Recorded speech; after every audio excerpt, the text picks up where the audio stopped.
The Battle of Pälkäne, sometimes called the Battle at Kostianverta or Battle on the Pälkäne River, was fought between the Russian army under Admiral Fyodor Apraksin, the defending Finnish army of Sweden under General Carl Gustaf Armfeldt on 17 October 1713. As a part of the Great Northern War, it resulted in a Russian tactical victory, although General Armfeldt was able to withdraw his army in good order. Background: despite the crushing defeat at Poltava in 1709, Charles XII of Sweden refused to negotiate for peace. Indeed, Sweden was able to land an army in Germany in 1712 and win a victory at Gadbush. Most of the fighting of the war had to this point taken place outside of the Sweden's core territory. The anti-Swedish coalition decided to force Sweden to come to terms by invading Sweden from two directions: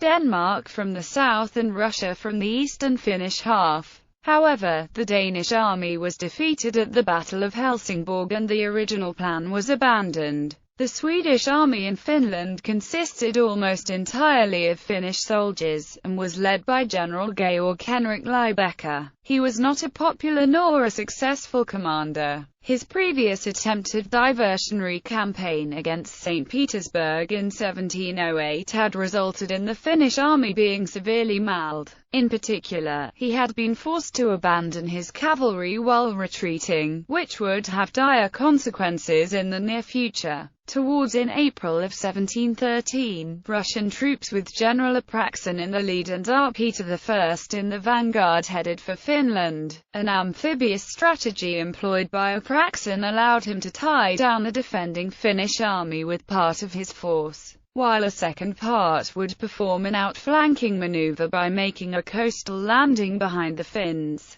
Helsinki and Porvoo fell early in May, and by August the Russians had advanced to Turku, with General Lybecker constantly falling back. His failure to defend Finland led to his replacement in September by General Armfeldt. Armfeldt took a strong position on an isthmus between the lakes Pälkäne and Mallasvesi in parish of Pälkäne to defend the next important town, Tampere. He arranged his infantry behind a river Kostianverta connecting the two lakes across the isthmus, hence the alternative name of Battle of Kostianverta. Apraksin and the Russian army based itself in nearby Kantokila. The strong Finnish position would be difficult to force with a frontal attack, so Apraksin applied the formula that had been so successfully used previously in the Finnish campaign. The battle. Apraksin planned to divert the Finns with a frontal assault while Mikhail Galitzina led an amphibious landing behind the Swedish position by crossing Lake Mallasvesi in the early morning of 6 October. When dawn broke, the Russians were spotted by the Finns, who prepared for battle. The first wave of Galitzina's troops made a beach landing to the west of Apraksin's main front.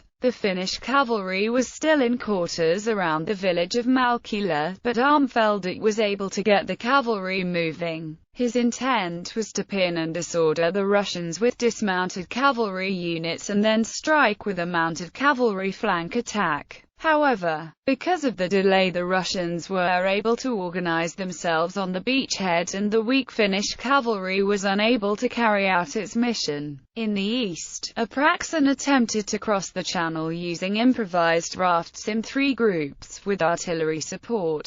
However, the defending Finnish infantry were able to fend off the assaults. Apraksin kept pressing, mounting several attacks, including one where the Russian cavalry attempted to wade through the lakes to flank the Finnish infantry, with no success. While the stalemate continued in the east, the Russian western beachhead was reinforced with additional infantry. Armfeldt counterattacked with his infantry reserves, and was initially successful, but with the underperforming Finnish cavalry and the increasing numerical superiority of the Russians, Armfeldt was repulsed. The cavalry was routed. As the west part of the Finnish army withdrew in disorder, the eastern position became vulnerable to Galitzina's victorious troops. The Finnish infantry in the east were reluctant to leave as they had fought successfully during the day. But Armfeldt realized his position was untenable and started withdrawing. Harassed by Russian cavalry, the Finnish army abandoned their positions and the majority of their artillery.